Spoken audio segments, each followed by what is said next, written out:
Episode live. Feeling good? Feeling a little, perky? Yeah, in a minute when we actually start In a recording. minute, you got to rev up. You got to warm up the engine. Podcast. You know, I was never really the type of person to warm up my car before I left, but with all the snow and ice that's been gathering on top of my vehicle every time I come home, it's really changed my view on it. And I've also discovered that I'm not a very patient person when it comes to letting my car warm up.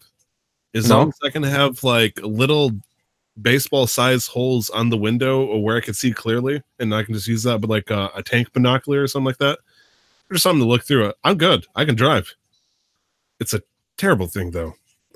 I do remember there was a joke in one of the actually I say it's a joke. To think to them it was a legit concern, where in one of my first truck driving companies for the orientation, they're like, don't be a tank commander, and it just showed a truck driver who had like maybe 4x3 hole scraped off their windshield where they could look out, and everything else was just completely covered in snow. And I was like, no one ever do that. Oh no, they will. Okay, that's done. Yeah, with how cold it gets here, I don't need to start up my car. The only reason I need to, like, I don't need to warm up my car before I go. It hasn't been a bad winter this year, anyways.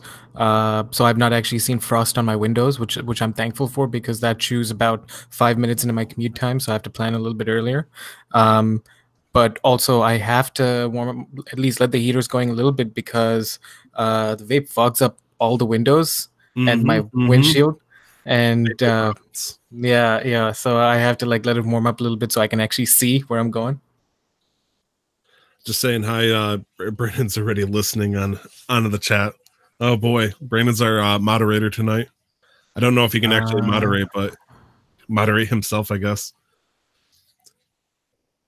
Also, fun fact, Nick, this might sound petty as fuck coming from me, but whenever the weather is miserable, I'll do, I'll ask my phone something Google, what's the weather in my region? It'll tell me the weather. And then I'll sit there and, angrily be unhappy about the situation. And then I'm like, something Google, what's the weather like over at Vancouver, British Columbia? And it'll give me something a lot nicer. I'm like, you motherfucker. And then I'll do it over at Brandon. Like, what's it like over in Columbus, Ohio? Something nicer. Good. What's it like at the North Pole? Okay, I feel a little bit better at this point.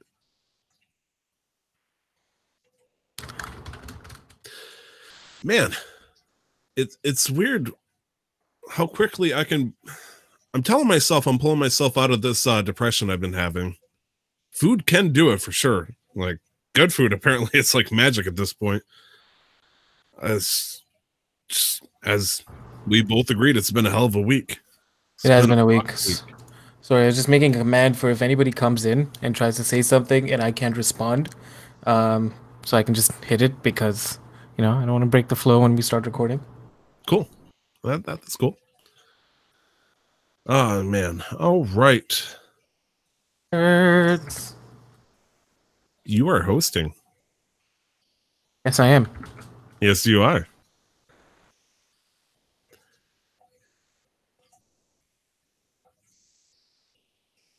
Got my cat in my background right now. Low-key chill. Willow.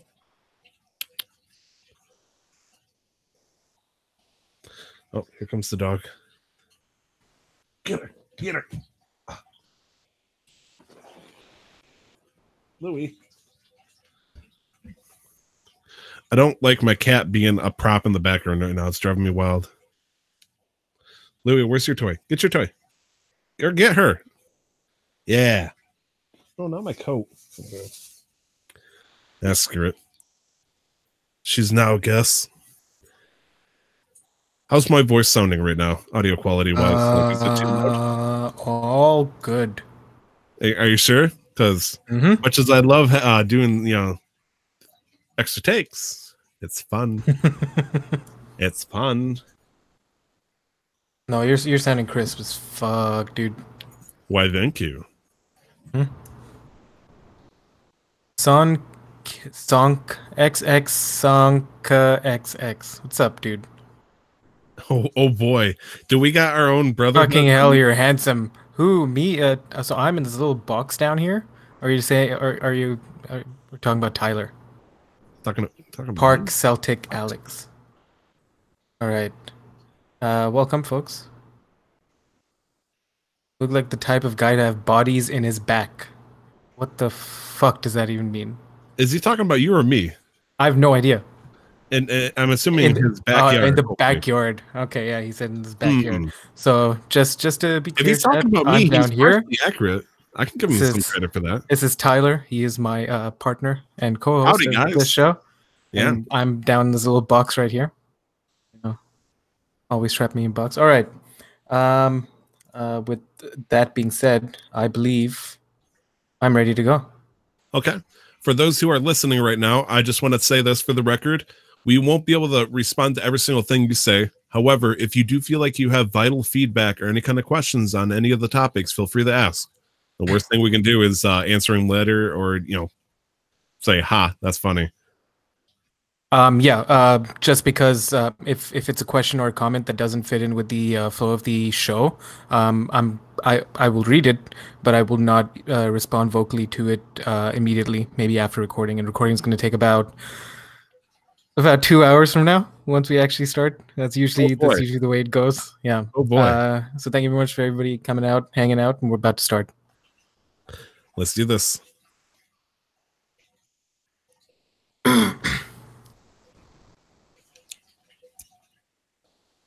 What is up, gamers? Welcome to another episode of Casual Master Quest. This is episode number 36. Welcome. I'm your host for the episode, Nick, and this is Tyler. Tyler, how's it going? Hello. I'm doing great, man. How about you, though?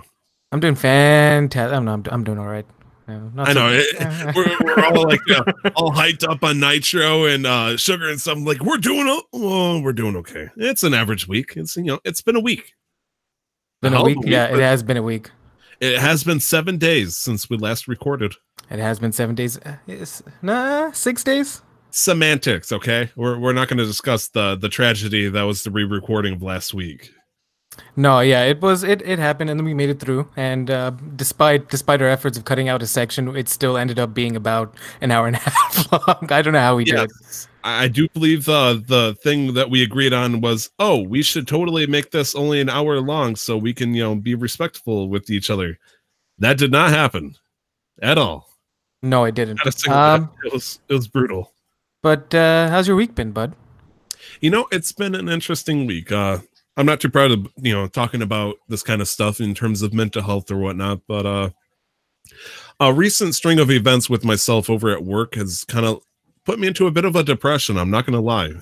I was really down throughout most of this week. It was not pretty. I was like eating ice cream straight from the carton, all that stuff. Actually, that's normal. So it's really low key. And it's like, sometimes I got to look in the mirror. I'm like, what is that in my eye? Is that depression? Oh no, I got the depression. And it gets upsetting. It's like, I didn't have Vicine ready. I didn't have any, anything prepared for it. And honestly, fighting it back can be a bit rough. It's a lot of mental coaching, all that stuff. Got to find the right vices, which is not to be, alcohol and cigarettes, tempting as it is. You know those routes sometimes. Some people just feel like, that'll make me happy. In this case, for me, it was a 28-ounce porterhouse steak. And turns out that was a hell of a cure. Maybe not the end-all be-all, but right now, after eating what felt like half a cow, I feel pretty good. Man, it was a very, very nice steak.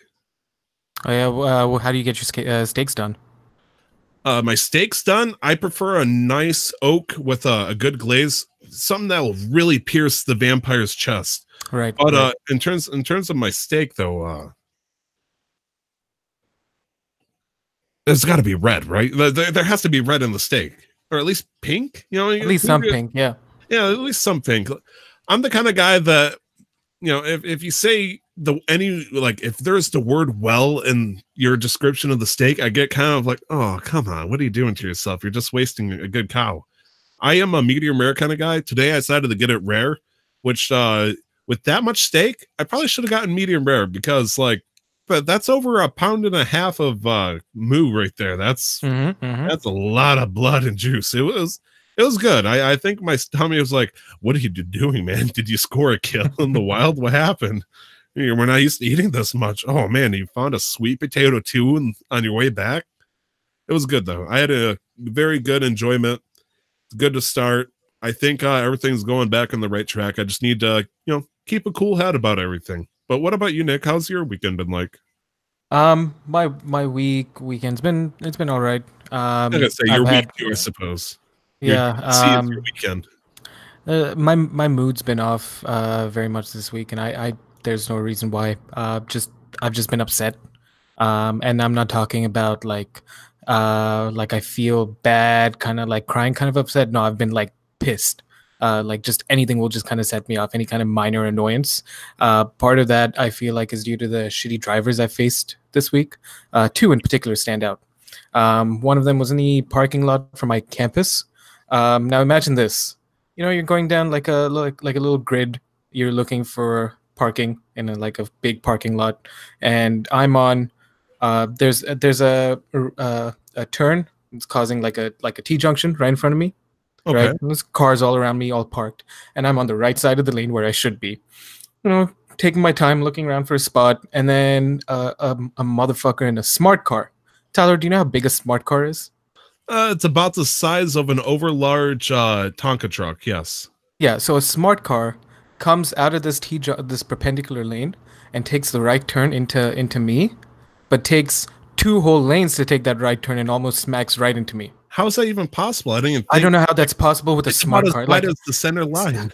I see. I wouldn't be upset if it was like if it was a F1 truck, because I understand they're big. These are little tight parking parking lot lanes. So I understand if maybe I had to slow down or they just didn't, whatever, because I have a small two-door hatchback. This is a smart car smaller than my car, and that really upset me. And then there was another driver as I was on my way to school. I was about 3 signals away. They were all green. There was a guy in front of me who slowed down at the green light, like slowed down all the way till about 5 or 10. And that annoyed me because there was still, I believe, like 12 seconds left on the crossing. So they could have gone. There was no reason for them to slow down. I'm like, you know what? Maybe they're confused. Maybe they're lost. Let's give them the benefit of the doubt. It's annoying, but it's fine. I have a hunch right here that this story might deteriorate even a little bit further here to where your kindness and second chance here is about to go down the drain. Let's continue. And then they do it again. And then I can see the motherfucker laughing in his mirror, in his side view mirror, as I'm fucking honking my heart out. I had to get to class. I was late for class too, and this guy was just slowing down for the fun of it. And I'm like, I don't understand the kind of like joy you get out of like fucking with people. I sincerely at that moment I was wishing that his grandmother stepped on a Lego and fell and broke her hip or something, because fuck that guy. Wow, that's a lot more vicious than I would have ever gotten from you. But admittedly, I believe the last time you talked about one of your miseries with traffic incidents, you were also very I wouldn't go as far as say toxic, but just pure malice. Just I don't understand these people. A lot of these people should not be driving. I believe that people who drive like that should be euthanized. Sorry, no. That's the wrong word. It should be neutered. That's the word that I was looking for. Okay, Nick. Yeah. Nick, I should never be in charge of any kind of country whatsoever. So it's interesting here because Nick had recently asked me to try to find like minute-long clips to put onto a Instagram. Just good moments of the show. Yeah, it's like, good old Nick with the hot takes. But damn, euthanized. Yeah, no. Dr. Death.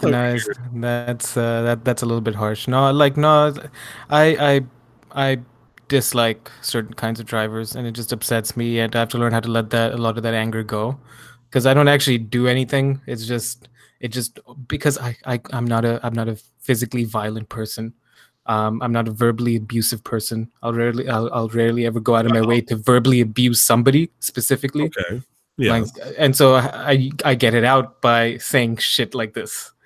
But I have to figure out another way to get it out, because otherwise it's not healthy if it just keeps upsetting my mood throughout the week, I did mention this before that it feels like talking on the podcast almost feels cathartic. It does bring out stronger emotions that we otherwise would suppress until, the one day that they run out of stamps at the post office. And then it's like, okay, gloves are coming off. We need to let everything out right here and now. And this federal worker needs to know right here. Yeah, it's really cathartic. When it comes to this week, with all the weather that I've been receiving over here in good old Michigan, drivers react differently. Some people are seasoned pros and all that stuff. They know how to handle snow. They know how to be cautious, but also smart and efficient and safe at the same time. Some people know, 2 tracks, but they know it's been salted recently or something like that. They know what speed they can go and get away with. Some people are like, we got to do 5 miles an hour all the way there. And then there's some people like, shit, fuck this, let's do 75, let's go balls to the wall, let's floor down this, and they flip over. Yep.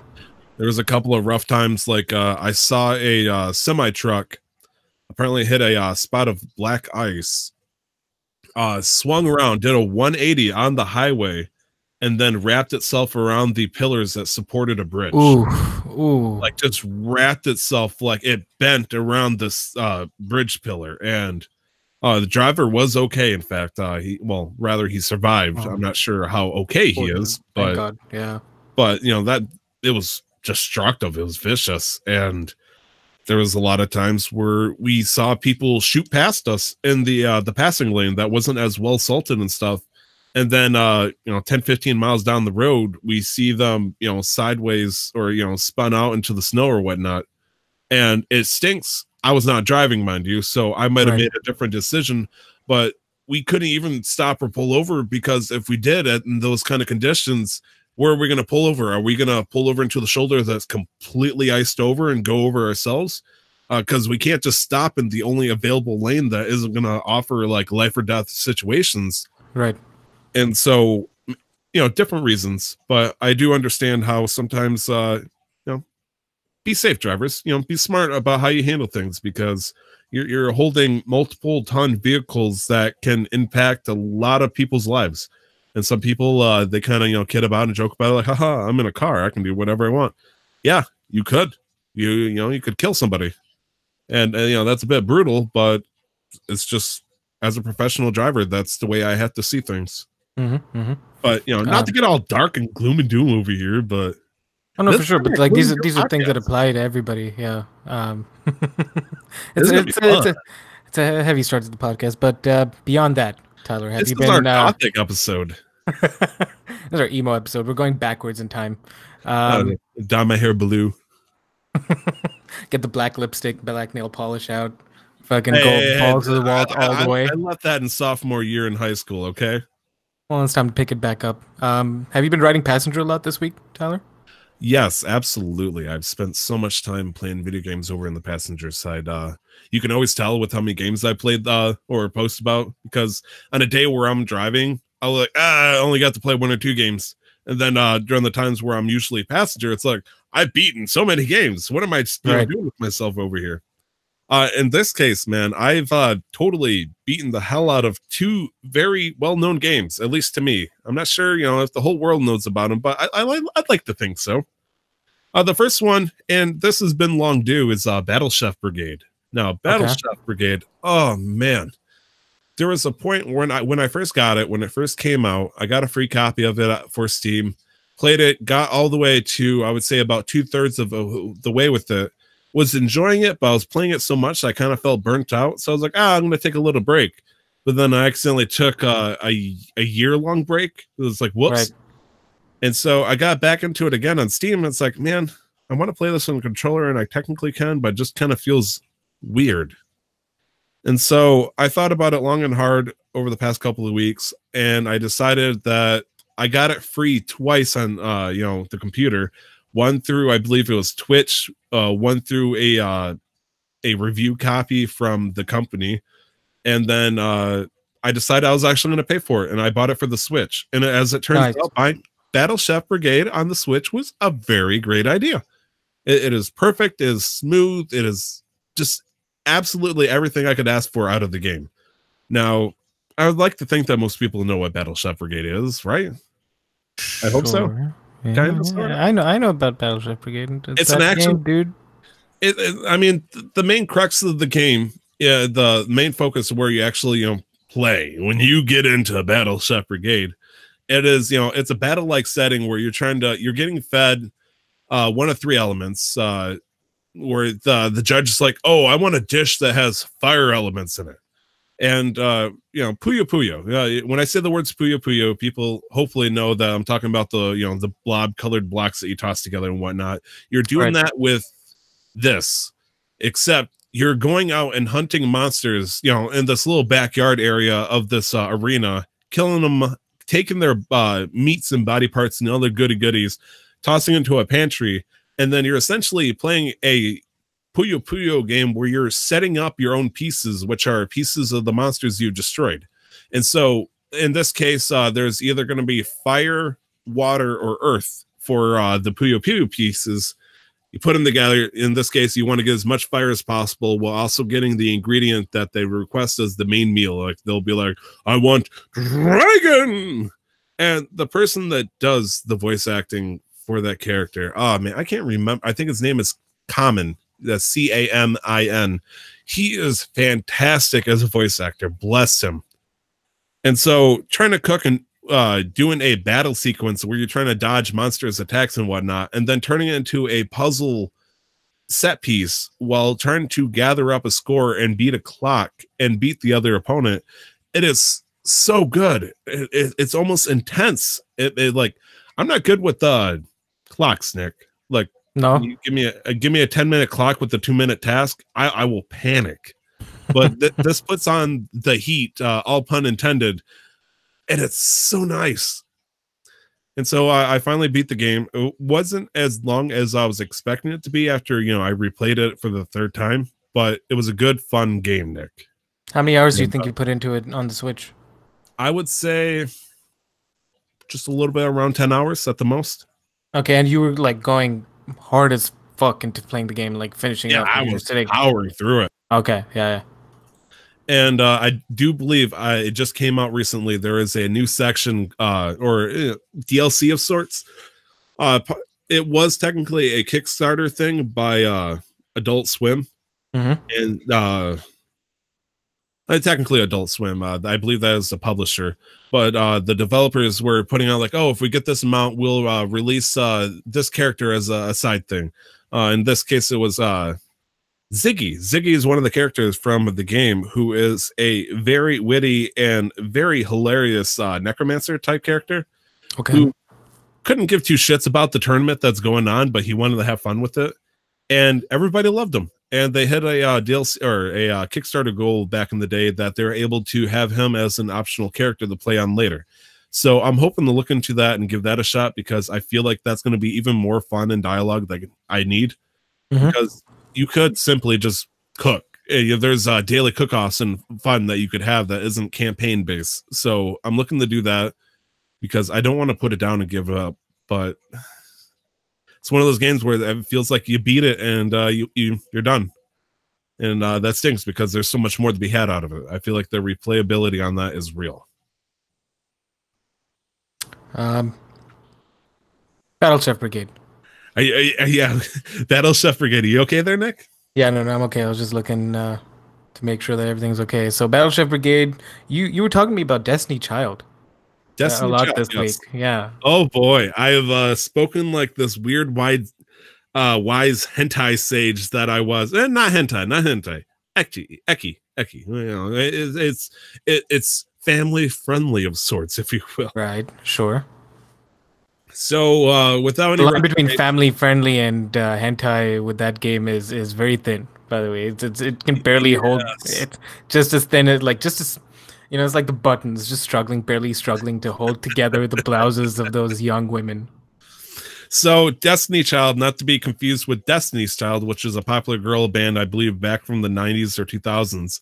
I put in about 15 to 20 hours into it so far, and I still have not put a single penny into the game, which is very weird for a gacha game because it feels like by the 5 or 6 hour mark is when they try to hit you. But I have not noticed any indication saying, oh, this is the point where I got to do it.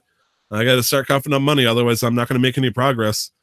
A good example for this is right now I'm using 9 stamina per mission, I guess you would say. Okay. And I believe I have a max stamina bar of 50. But as I told you before, Nick, with all the bonuses I've been getting over time, just you did this. I'm like, oh, I guess I did. And then you got this. And I was like, oh, okay, cool. And they, they do this hundreds upon hundreds of times. I'm a little bit under 4,000 stamina right now.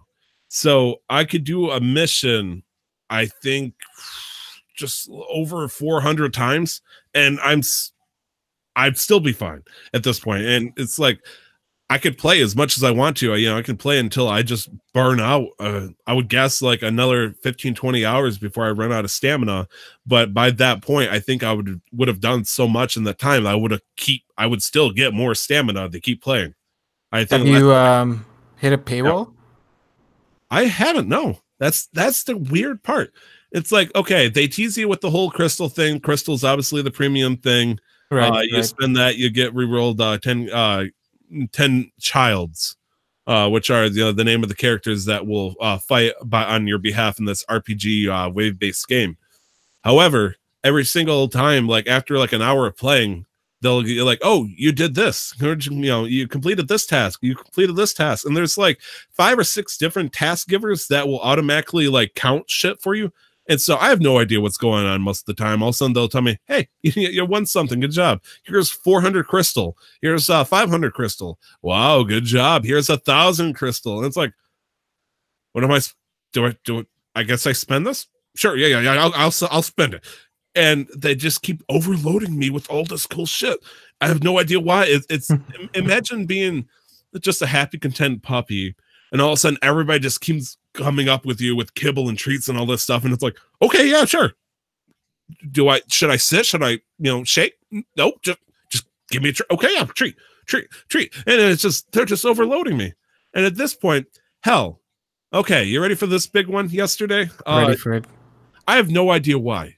I got a little email note thing, like in a little mail inbox. I averaged between like 5,000 to 6,000 gold, which you can use to upgrade or enhance items and weapons and stuff like that. Just out of the blue, I got a little letter in my inbox in game. It says, we're sorry for the interruption that we gave you, because I guess last night they had a scheduled maintenance from 1 o'clock in the morning to 2 o'clock in the morning. And obviously I was sitting there playing like, oh, I guess I'll sit for an hour. Oh no. Right. They gave me 25 million gold. And so imagine just like somebody coming with a dump truck. It just dumps all these fucking pepperoni flavored kibbles just all over me. I'm like, I don't even know what to do with this cash. Is it good? I think I should be happy, right? I'm happy. I don't, it's just the embarrassment of riches with this game. And right. Like I said, I have not seen a single reason to spend even a penny yet.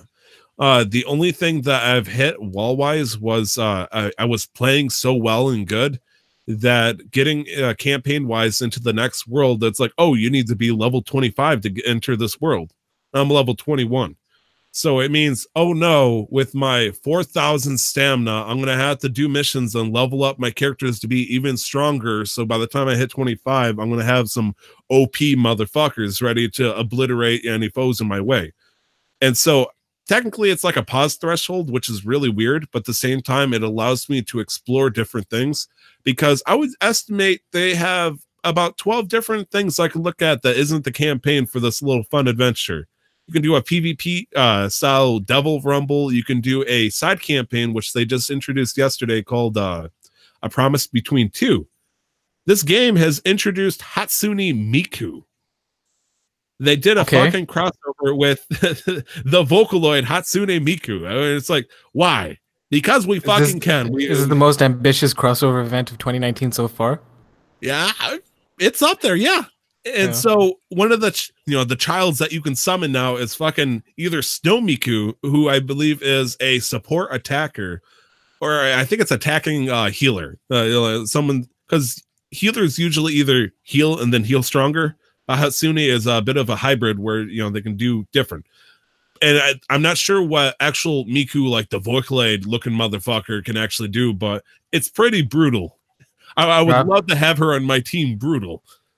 And so it's just so weird and ambitious right now that I can't even help but say this is a great game. The only thing I can really trash talk about it is the story is it's okay. I just like seeing numbers go up, and also the way the main character looks in this game looks god awful, as I believe I said last. Yeah, we talked about that last week. Yeah, the dark version, the Colgate tooth there. Yeah.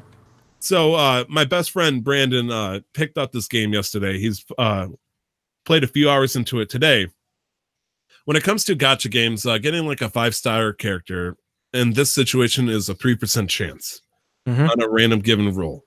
And so you can imagine my shock when he told me on a second poll of doing the 10 times character gacha roll, whatever the fuck you want to call it, he got fucking Hatsune Miku.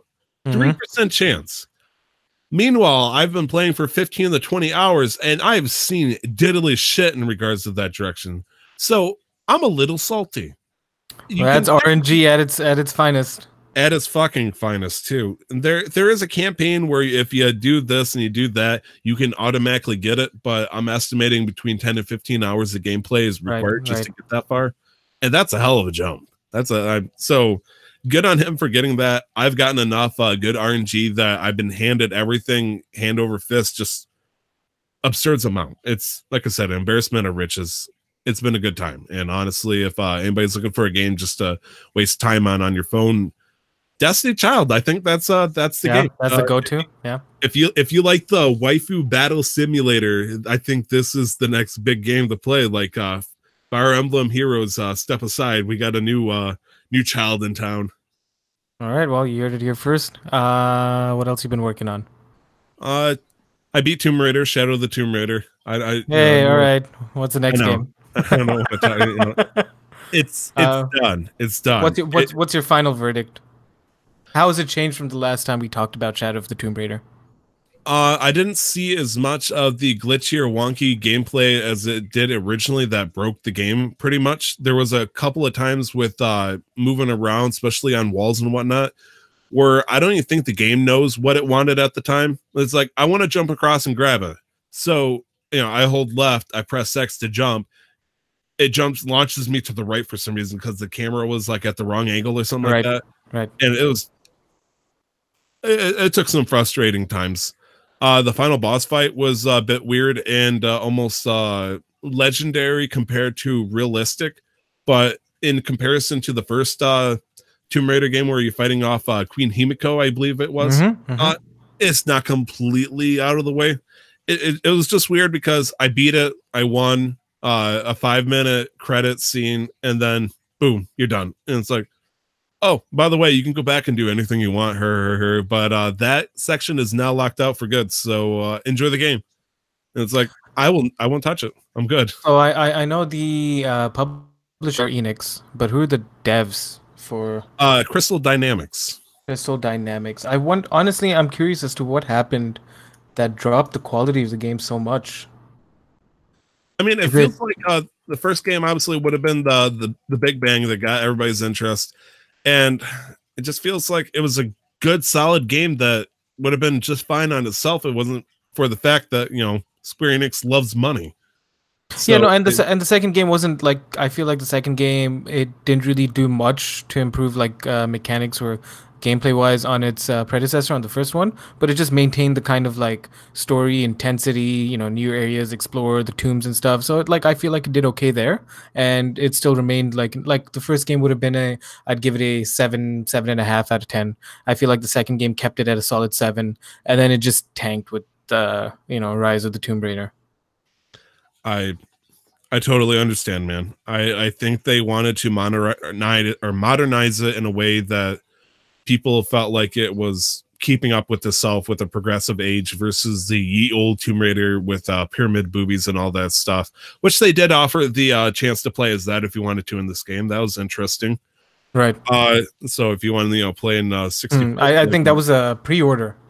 You got the skin, but no, my question was more aimed at like what what happened with the development process that caused it to be so janky? Story was not as good. Um, that's just what I'm curious about. I'm just curious as to what happened internally within between either the publishers or within the dev teams for all of that to happen, because they did just fine on the first two games. That is true. Tomb Raider, the one that we're talking about, the first one, came out on March 5th, 2013. The second time Tomb Raider, Rise of the Tomb Raider in this case came out, it was November 10th, 2015. So they had 2 years, a little bit over 2.5 years to develop on this game. At the same time, they had two other games that they were putting out alongside this over the next couple of years, which includes Lara Croft and the Temple of Osiris, not the Curse of Osiris, be mistaken or anything like that. And then Lara Croft Relic Run, which is an endless runner for the Windows Phone of all things, as well as the iOS and Android later on. So I'm not sure what games they had to focus on between Rise of the Tomb Raider and Shadow of the Tomb Raider, but I feel like I would have focused on Shadow of the Tomb Raider. You would think so. Yeah. But in this case, from Tomb Raider to Rise of the Tomb Raider, they during these 2.5 years, which is a good short time to develop a full-on game like this, they had to focus on two other games at the same time. Now, this isn't a big company that works under Square Enix, so doing that again, having another 2.5 years while probably having to outsource a lot of the work here, or outsourcing themselves even for work under Square Enix, it just feels like they didn't have enough time to really put stuff together as much as they wanted to. Now they did. I would say they got a good 85% of the experience there. But the last 15% that would give it the authentic Tomb Raider game that we know and love, it just didn't get there. It was probably locked away in some kind of DLC tomb or something like that we just didn't get the chance to see. But that's just a personal opinion on that. No. I'm not sure. It sounds like a publisher setting unrealistic expectations from a developer and then fucking them over again. Is that allowed? It's never happened. That's never happened. Impossible. That being said, there is another game on your list. Yes. So humor me this. After playing and beating yet another game on my Nintendo Switch, I realized that I kind of had an aching for another game, an old friend. Talking about it a little bit. What game are we talking about? So I didn't realize this until I opened it up, but it has been over a year since I touched The Legend of Zelda Breath of the Wild. Okay. And so I was like, well, hell, I could play up to 3 or so hours per day, in the truck if I really wanted to. That's not much in the way of things with Breath of the Wild, but I could totally start over. And so I made a new account on my Switch because, like, hell, if I was going to delete all my progress the second time. No, you don't want to do that. It's like, it was either I increase the clock that shows how many hours I put into Breath of the Wild so far just to impress somebody, which there's nobody out there. I'm sorry. No. Or I can, make a guest account and just play on that. And so I tried playing, and then I realized that the road was so bumpy, and I wanted to put headphones in, but I couldn't at the time because I needed to listen to the person that was driving, that I could not get the full-on experience that I really, really would want out of Breath of the Wild. Like, to play it without audio or anything like that would be doing 100% just injustice. There we go, that term. And so, just for funsies, I tried. I was like, do I even remember how to play? So I hop into my main game, drove around on a motorcycle for about 10-15 minutes, killed the Lionel, and was like, okay, I want to put this in my TV. I really want to play it. And so I only played, I would say, about 20 to 30 minutes at the most, but it's something to get the old flame back going. It's like Breath of the Wild. It's still a game, and still a great game. I miss it. What about you, Nick? I've been rambling on for a good long minute over here. What have you been playing, my friend? Not much. I want to say that not much. Okay, I've maybe put about 6 hours into gaming since we last spoke, since we last recorded. Oh, it's been a very slow week. I played a little bit of. We can't have that. Most of that was Monster Hunter World. I'm slowly going back. Not going back into it, but I'm slowly chipping away at the monstrosity that is Monster Hunter World. Monstrosity in the sense of talking about its size. It's just an immense game, and there's so much to do, so many different kind of play styles, and I'm truly enjoying the grind for optimizing builds and defeating monsters and learning how the weapon systems. Numbers going up. Yeah, so I got access to a new area, and there's one section that's filled with the gas that damages you the longer you stay in it. And so now I know that there's a new armor set that's available to me that requires me to go farm these kinds of bugs to build that armor set that nullifies the effects of the gas and just stuff like that. I like that. So I'm like, all right, now time to farm these bugs, pick up some of these shells, forge like this bug armor, and then go and fuck some monsters. That reminds me a lot of Muspelheim from the new God of War game. There's a section where you wanted to clear a bunch of enemies to get points, and you're in this death-eating fog or a life-eating fog that you would have to slowly, try to, and eventually you would collect the tokens from these monsters. You'd be able to build armor to help nullify that, and it's so satisfying once you get that armor and you go into the fog. You're like, touch me now, motherfuckers! Yeah. Especially when it wasn't given to you, like you've like done something to actually earn it. You had to bust your ass for it. That was a good grind for it. And then I played a little bit of Destiny 2, obviously. You stopped by my stream earlier this week. Yeah, I know, shocker. But I was just playing with some Destiny 2, guys. Never heard of it. But I have been watching something that I think you'd appreciate. I've been watching two streamers do randomized runs of The Legend of Zelda: A Link to the Past. Oh man, that's a good one. I've never heard of that one before. Are you new to the randomizer Link to the Past runs? Very new. Oh, it's so good, and as I'm sure you're about to get into it. No, I mean, like, it was just really fun to see, and I figured, like, when Cam used to talk about randomizers, it made sense in a Pokemon setting because it just literally randomized everything. But here, these seeds randomize the items that you get to progress through the gameplay in a logical order. So so there's no chance of you getting locked out of an area or like you can't complete the game because you can't get the item. And honestly, to me, that was pretty interesting. It's interesting for me because as a person who's played Link to the Past enough that I feel comfortable playing it and knowing what to do normally, it's also a completely different level when somebody's able to play it so comfortably that they know where every single chest is. And when it comes to the randomizer, you got to hunt for every single chest in the overworld and all that stuff. So it just leads to this completely wild, like, if you can't find where the fire rod is because it's in a blown hole in the wall somewhere in this section of the world, you're completely screwed. Yep. And so having that level of knowledge that you need to know to play the randomizer for Link to the Past, it's beyond me, man. It is mind-boggling, and I love it, watching people do it like magically at this point.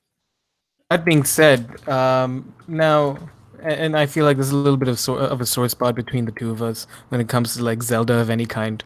I still haven't picked up Breath of the Wild again to play it, and I feel like a part of that is why you picked up Breath of the Wild this week. And you're like, you know what? Fuck Nick, I'm gonna play Breath of the Wild and enjoy it on my own. I mean, there might be a tinge of that. I mean, as I described in the pre-show about, my weather versus your weather kind of thing, I get a little bitterness, whether it's your, by your attention or not. Yeah, I felt like, well, maybe I shouldn't recommend Breath of the Wild Game of the Year for 2017 to Nick.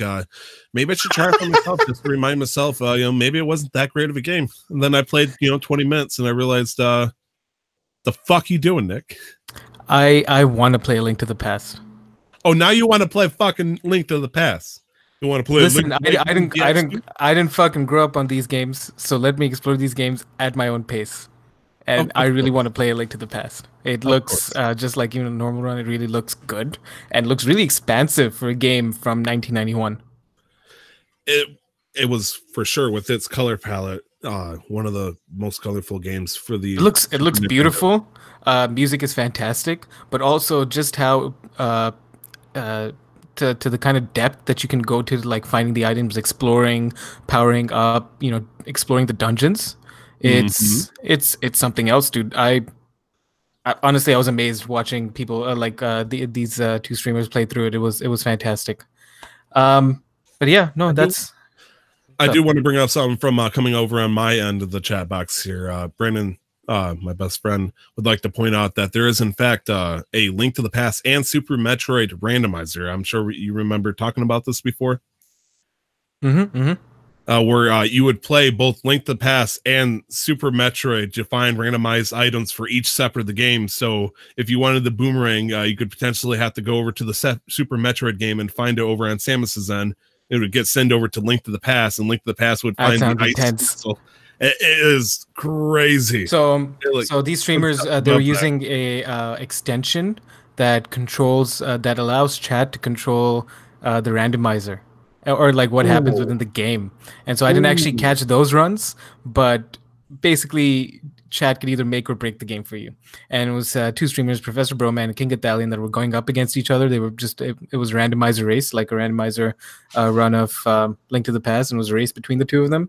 And King Italian won because he is a huge Zelda fan himself.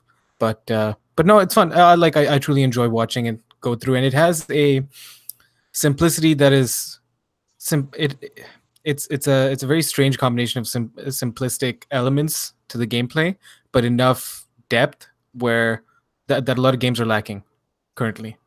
Yes, and I agree. And when it comes to Link to the Past, as everybody and their mother should know, it's my favorite game of all time. So I can't, if you say that you want to play, it's like, it brings a happy tear to my heart.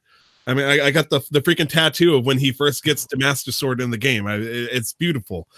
So if you wanted to hypothetically play this, what would your options be of obtaining it?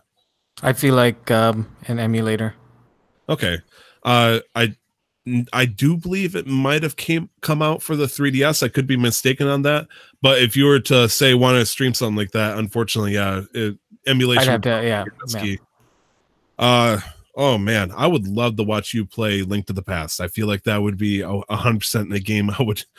If you were to start it right after the podcast, I would cancel everything and just start watching you play it. Like, it's a good game. Get some popcorn, get some drinks. A lot of people, when they stream it on Twitch and all that stuff, they're popular speedrunners, so they just want to burn right through it. I just want to watch somebody play a nice explore the game. Yeah, I mean, especially for the first time, just imagine that the frustration. You don't know what's going to happen in the next room, but meanwhile, there's a bunch of veterans that are like, "Oh my gosh, this guy's going to explore. He's going to be like me when it's 1993." Or me, like 1998, because it came out when I was a year old, I believe. I think I was 8 months old when Link to the Past came out. Such a good ass game. But yeah, that's game so far. I should play. There's a lot I have to play. So we're gonna go into a little bit of news heavy this week, mainly because there's a lot of shit that's happened that we just can't ignore. I think we have to talk about them.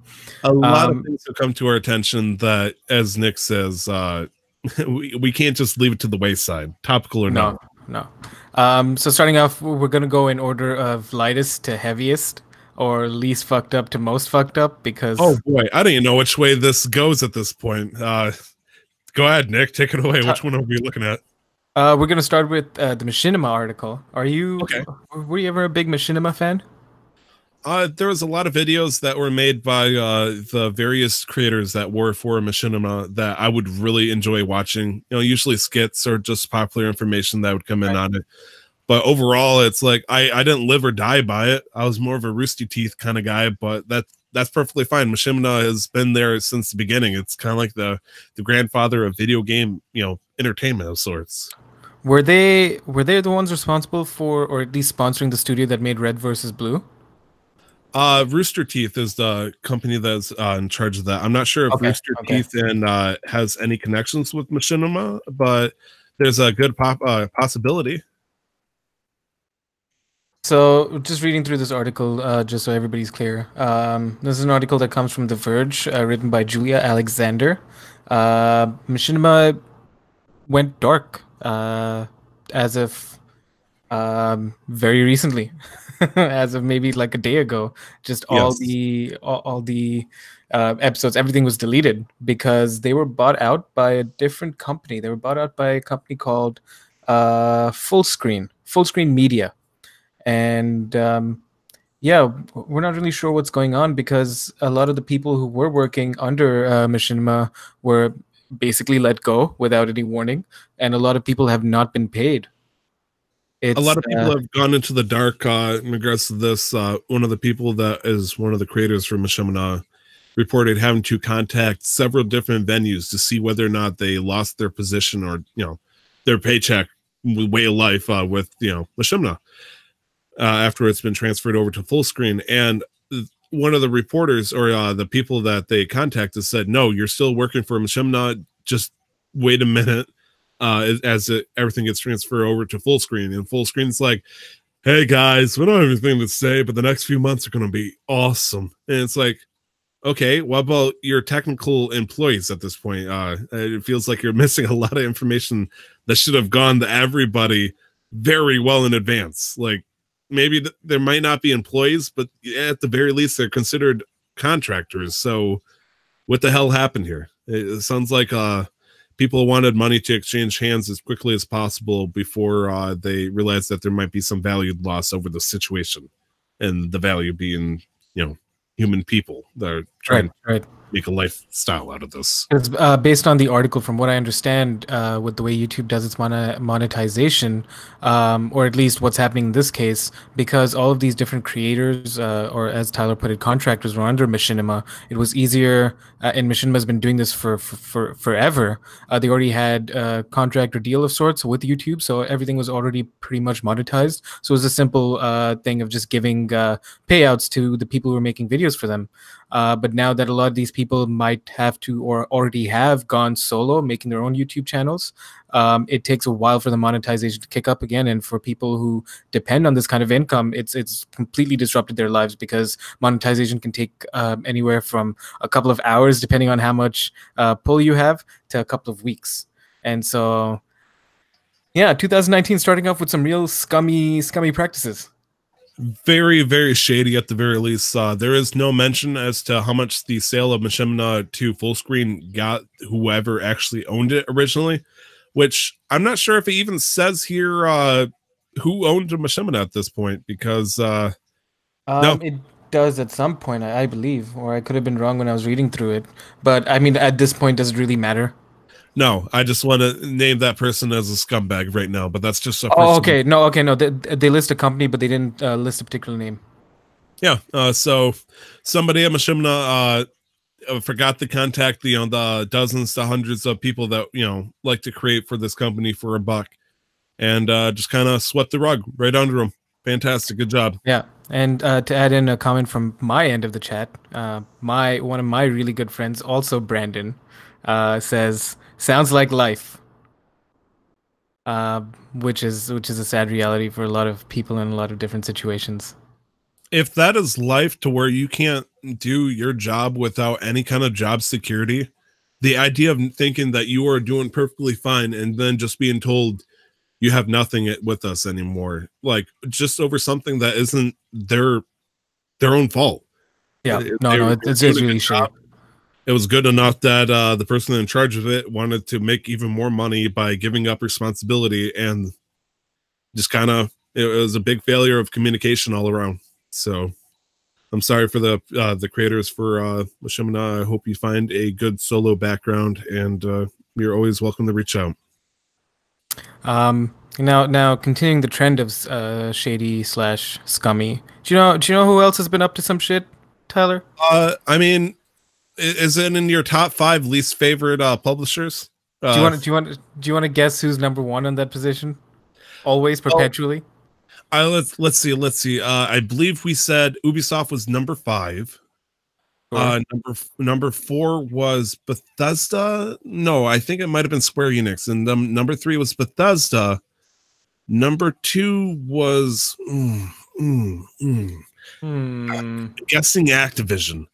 But then that leaves number 1. Who could it possibly be? Who could it be? This scumbag publisher mystery. Does it start with an E and end with A? No, well, technically yes, but also no. It starts with an E and ends with an S. If you really think about it. If you really think about it. Oh, if you really tap your head meme-like enough. Electronic Arts has been up to some shit again. I also want to say, in regards to my distaste for Ubisoft, I've talked with a few people, with a few friends, and I want to retract a majority of the bad things I've said about Ubisoft. Ubisoft Thank sticks you. out like a sore thumb in my mind, but I have to commend anybody. And they stick out like a sore thumb in my mind purely because of the kind of shit that they did with Assassin's Creed before Assassin's Creed Origins, where they're like, "Oh shit, dudes, this is a moneymaker. We're just gonna pump out games, screw the quality. You know, we don't care about the script or where the story is going. Nobody really knows anymore. Let's have all these buggy games out there. Doesn't matter. People are gonna pay us anyways."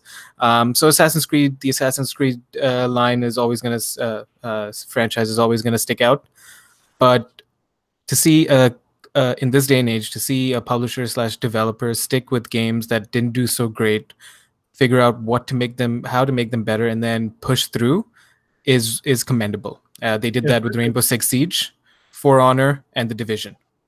If there's one thing I want to give credit to Ubisoft for, and I didn't want to kind of say this to you because it sounded like you had a hot take of your own.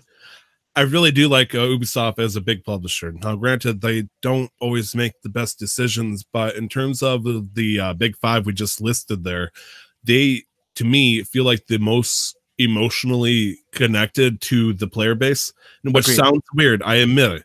But if you can imagine situations like where they all step on stage during an E3 and they bow down saying, "Please take care of us as we'll try to take care of you because we're trying to fight off a takeover by Vivendi," they're reaching out to people emotionally.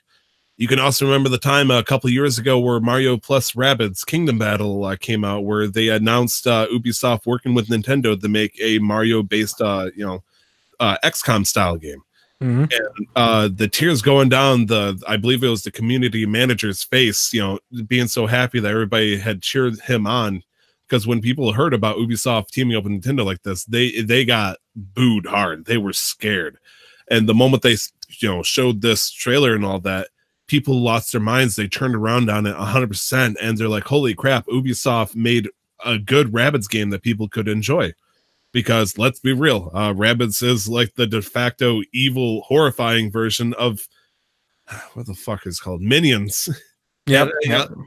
And those things are bad enough. So it's like they have Rabbids in it too, but they somehow turned it around. They made it a thing, and it was comical and enjoyable. So I do feel like Ubisoft has a lot of good points amongst the bad ones, where it just feels like they keep stacking up for other publishers. Agreed. So, Everybody makes mistakes, and so I'd like to rescind my statements about Ubisoft that I've mentioned on prior episodes, and they are no longer on my scummy / shitty developers publishers list. oh man, who goes up the number 5 then? No, it's only gonna be 4 now. We're just yeah, because fuck all the other ones. So coming back to EA, I've been another side note. I've been looking at a lot of journalism, video game journalism. Not a lot, but I've been going through a little bit more than I used to. Journalism entrepreneur. Jason Schreier from Kotaku. I respect. Like the work that he does is commendable. He's constantly fighting to get information out, and every article that he's, at least in the last few months, the articles that he's written have been very much unbiased and journalism as journalism is. I would like to counter that with some of his tweeting mechanisms around that, because there's been a couple of times where he'll give the straight facts, but just at the right opportune moment in an article or in the tweet, he'll give either a question or a thought that where people are like, "I got all this information, I have emotion, I don't know if I should be positive or negative," and he'll go negative, and all of a sudden everybody just tear shit down just because of that tiny little push. The big example was Super Smash Brothers Ultimate. He did talked about how it was a good game. He was like, "It's such a good, strong game, but got to unlock all the characters." And all of a sudden, everybody just tore walls down against Nintendo and then towards him. And he's like, "Sorry, I shouldn't have made fun of this." And he just got such kickback from that kind of stuff. But when it comes to giving the cold hard facts over on Kotaku side, yes, Jason Schreier has been just going at it. A huge props. So this is in regards to EA canceling their open world Star Wars game. So the game was in development by EA Vancouver, and the reason for the game's cancellation was that they're like, well, it's just too far out to when we see. I'm very much paraphrasing, summarizing this article, but they're like, it's too far out, and we want to be able to make more games in between. To me, that sounds like we don't care about the player base. We just want more money, so we're gonna make more games rather than put out a really good game that'll cost us a year of income. Funny thing about that is, for them, their sole reason being like, all right, we want to make more games is I'm just pulling up the visual here. Star Wars games over a 6-year period. Under LucasArts and collaboration with other companies between 2002 and 2008, there were 18 Star Wars games. Between 2013 and 2019 under EA, there were 2 Star Wars games. Battlefront and Battlefront 2. Yikes. Okay.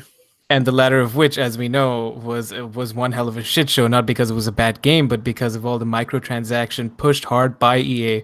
But Tyler, what if I told you, despite all this news, I don't think you're the biggest Star Wars fan, neither am I, but it just sucks to see a franchise carrying such cultural weight like this being treated like shit, regardless of whether you're a big fan or not. But what if I told you that there were no loss of jobs when they canceled this? This is probably one of the most respectable things that came out of this little highlight saying we're not here to cut jobs or anything like that. We just want to refocus to have money come in sooner. And it's like, well, they weren't super scummy about it. They're just, they changed the whole story, but they're not cutting out any of the authors.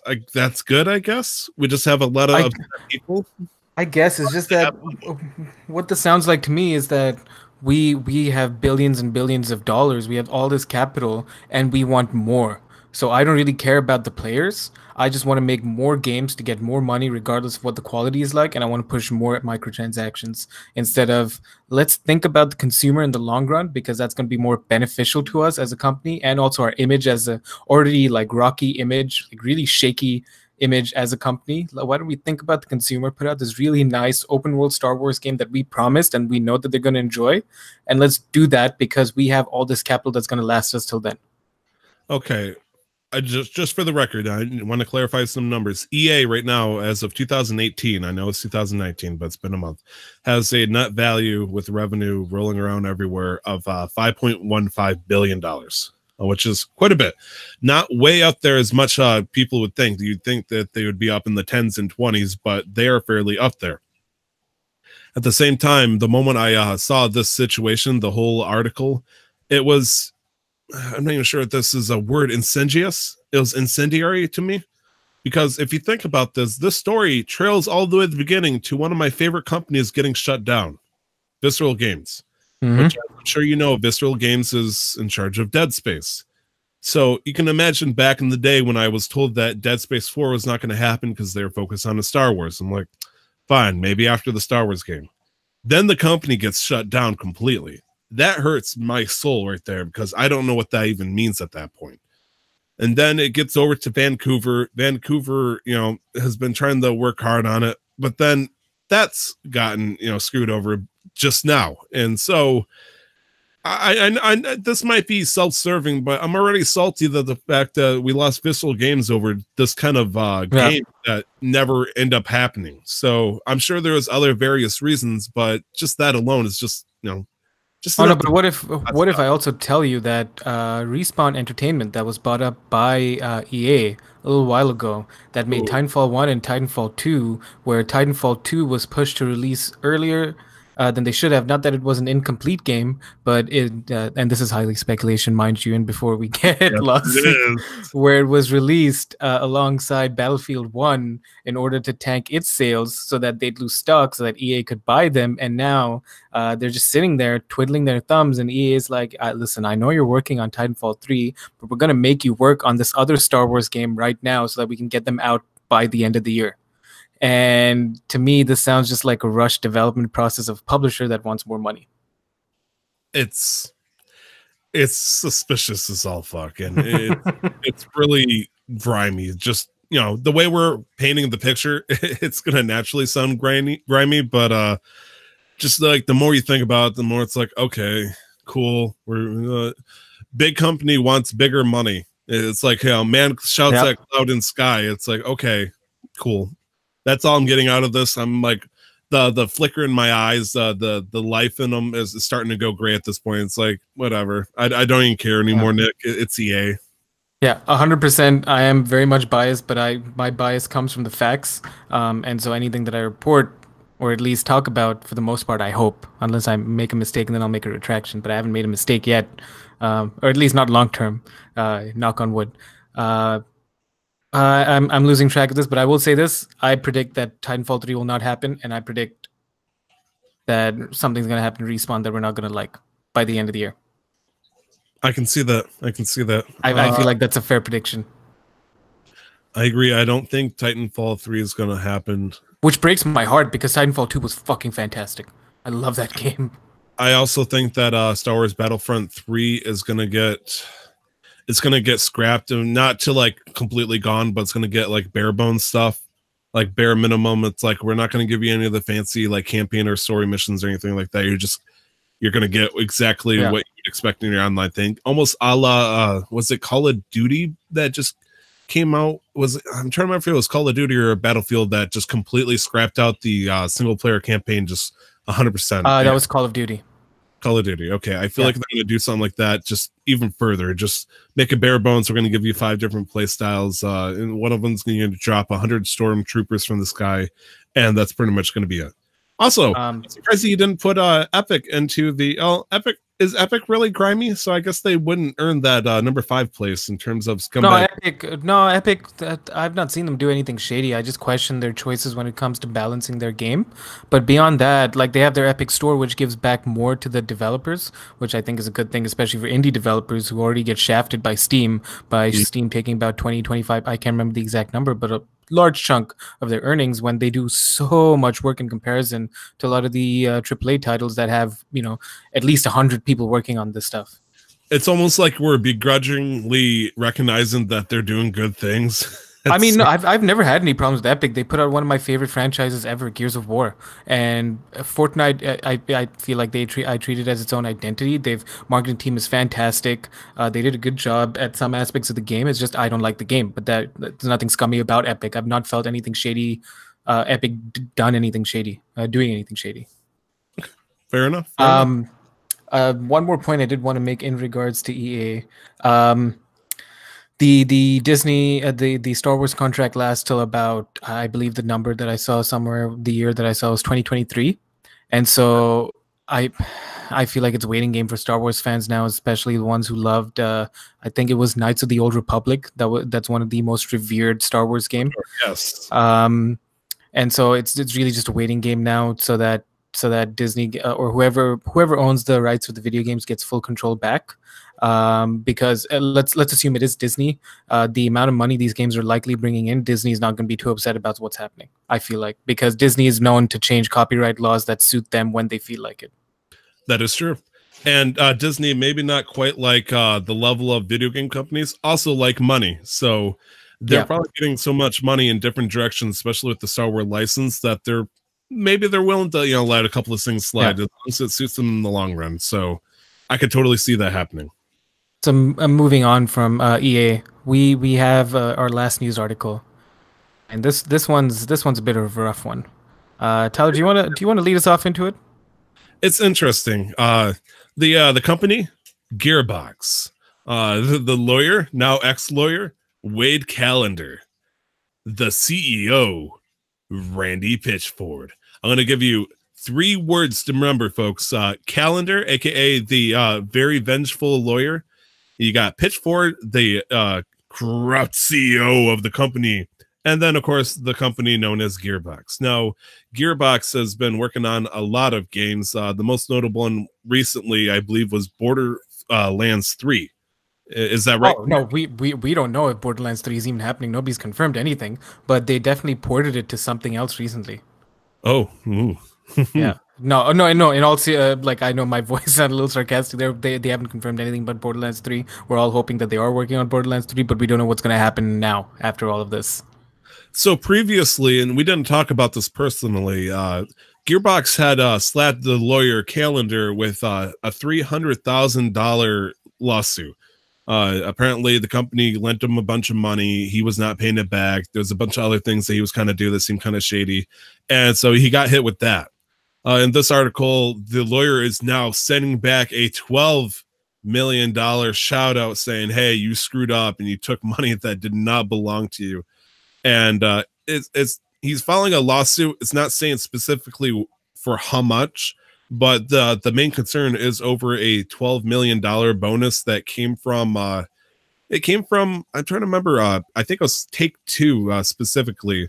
But instead of going to the company Gearbox, they actually went to the CEO Pitchford, who decided to pocket it all for himself and his wife. And, I believe what you're talking about is it's known as there's a word for it. I believe it's called embezzlement. Yes. Other people call it an executive bonus, but call it whatever you want. So the lawyer that was in charge of Gearbox at the time was mighty pissed because $12 million that didn't go to any of the developers or himself or anybody at Thousand staff beyond the CEO. And, to some extent, it almost sounds rightfully so. If Take-Two has given the company a bunch of money, the CEO should obviously get a good cut of it. But, even an American CEO gets I think 60 to 80% of the wages and the rest gets trickled down to the employees. They did not see a penny. Maybe a couple of pat on the backs and good jobs and all that stuff. And it continues a little bit worse. Mr. Callender, the lawyer here, wants to throw salt to the wound and fuel to the fire. He goes on a little bit further beyond this secret $12 million bonus deal. This is where it gets a little heavy. This is where things get kind of fishy because it sounds like he's just throwing shade like a motherfucker. We don't even know if this is real shade. So mind you, people who are listening to this, the accusations by the lawyer may be even unfounded. It might just be a very angry lawyer that wanted part of the $12 million pie. Or it could be 100% true. We don't know. Absolutely. The fact of the matter is there was a USB drive. Just a little, cute little USB drive. What was on it, Nick? There were quite a few things on it. There were a lot of corporate documents in relation to Gearbox. It's a lot of sensitive things, corporate wise for Gearbox. A lot of their deals with, I believe it says here, 2K, Sega, Sony, Microsoft, and others. But there was something else. There was a lot of personal documents also of it might be company documents. I would fucking hope not. I would fucking hope that it's not company documents. They were personal collections of underage pornography. This is coming to us from an article by MCV written by Vicky Blake. Tyler. Okay, so Pitchford, aka CEO Randy Pitchford, apparently had lost a USB stick that had a shit ton of sensitive information, as well as underage pornography. Now, later in this article, there was a clarification that kind of puts it into more gray ground, where it's like the pornography was just turned 18, which is legal in most U.S. states and whatnot. So calling it underage pornography versus just barely legal, I mean, that is a fine line that will, put you off the sex offender list. So right. They worded this, especially by the lawyer, it just sounds purely malicious, honestly. We'll go into the ethical and moral discussion in a little bit, but yeah, no, I agree. I've just been, the way he phrased it was just to literally light a fire and just fucking throw him under the bus even further. Some $12 million, and also the CEO had a just turned 18 Daisy Does Dallas video on this little fork USB drive, alongside every single company file that you could think of that every other company should not have a look at, alongside secret information of multiple other companies on this little thumb drive that got picked up by a kid. Some kid from, I guess, the medieval times, which I'm guessing is a newspaper company. I don't even know at this point. But apparently here's my question. Let's assume, let's make the assumption that sure, this the girl in question was 18, so she was of legal age. Let's assume that. So let's assume that he downloaded this or he paid for it. He obtained this in some legal way. Let's make that assumption. He could have pirated it because this could go in a completely different direction. Let's assume that he obtained it in a legal way. Why the fuck do you have pornography mixed in with sensitive company documents? Are you asking me personally or professionally? Because I have different responses to this. Oh, okay. I want to know. Okay, please detail your different responses. Okay, so if I got a bunch of sensitive information that can stress a guy out and you can't share it to the world or the internet or anything, you got it on a closed circuit laptop. You can't put anything on the laptop. And so you're looking at these numbers trying to figure out what's going on here. And it's like, I do have that one video I have of Daisy Does Dallas where she just turned 18. Oh, let me stress out before I start looking at the numbers with EA over here or something like that. And boom, right there. Now, professionally, I have no fucking idea. They're idiots. Like, just carry a second flash drive. Like, how hard is that? Third theory here. The fucking kid that took the flash drive put it on there as an LOL joke, and then when they recovered it, they saw it, and like the lawyer was like, "Oh, this was totally the CEO." Ooh, get your tinfoil hats out, folks. I know. Oh, come on! I'm strictly aluminum. Thank you very much. But that's an interesting theory too. That could very much be the case because everything that we know so far is very much speculation in regards to the pornography accusations. But as far as we do know, I believe the 12 million has been confirmed. Yes. Everything else in regards to stuff going missing, the pornography and all that stuff, naturally, Gearbox's current lawyers or whoever is saying, "You're full of shit, evil lawyer, person that owes us 300,000. You're just trying to throw us our name through the mud and all that stuff. You leave Pitchford alone." And honestly, it just sounds like somebody wanted their cake and they made sure to eat the shit out of it. Well, all I can say is that I hope that doesn't affect Gearbox as a company too much because I really there's so many people out there who are very much excited for Borderlands 3, and I would hate to see people's dreams get ruined because of some CEO's questionable life choices. I totally understand. At the very end, I'd like to say that Pitchford did the CEO responded to the accusations personally. And of course, what is the most personal way of reaching out to everybody than by, posting it on Twitter? Obviously, we all know Twitter is the go-to forum for posting personal messages because the president of the United States uses Twitter. I mean, that is their main medium at this point. Who needs Slack? Tweet to everybody. Pitchford did say via Twitter, "The attacks made my former friend and colleague, or that my former friend and colleague has no basis in reality or law. He is simply trying to shake me down for money. We will win, but because lawsuits are pending, I can't comment as much as I'd like. I am shocked by his lies. Thank for your love and support." He further continues and says, "As a father, I find crimes against children to be especially repugnant." Now, again, I'd like to point out that illegality here, whatever. "It is very painful that a former friend and colleague would lie to try to associate me with such vile behavior in his own greedy pursuit of money. As the day progresses, I am discovering who my friends are. Thank you for your love and support. I am just going to try to focus on my work and trust that truth and justice will prevail with the courts."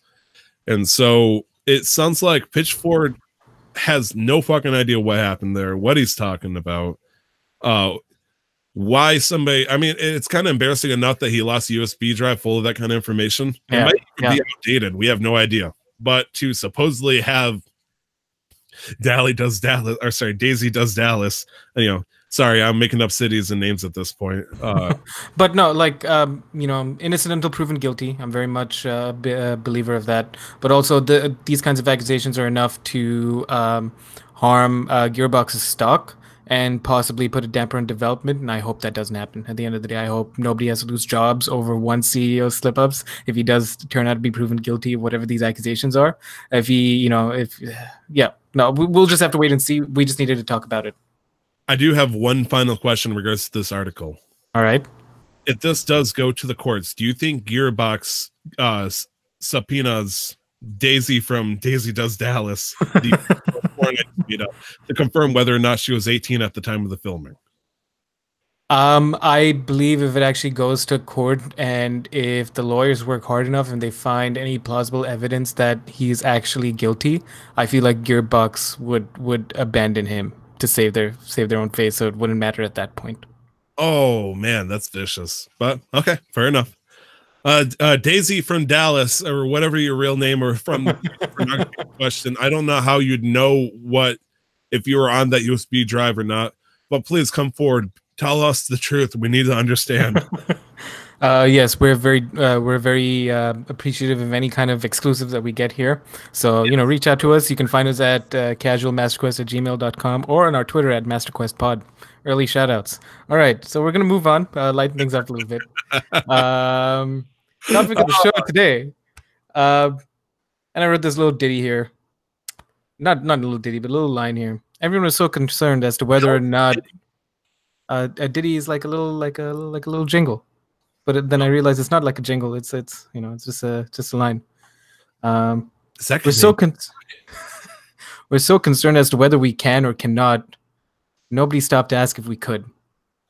We're going to talk about some questionable choices of video game franchises being turned into movies, and some that we'd be excited for. After the infamous Super Mario Brothers movie that both.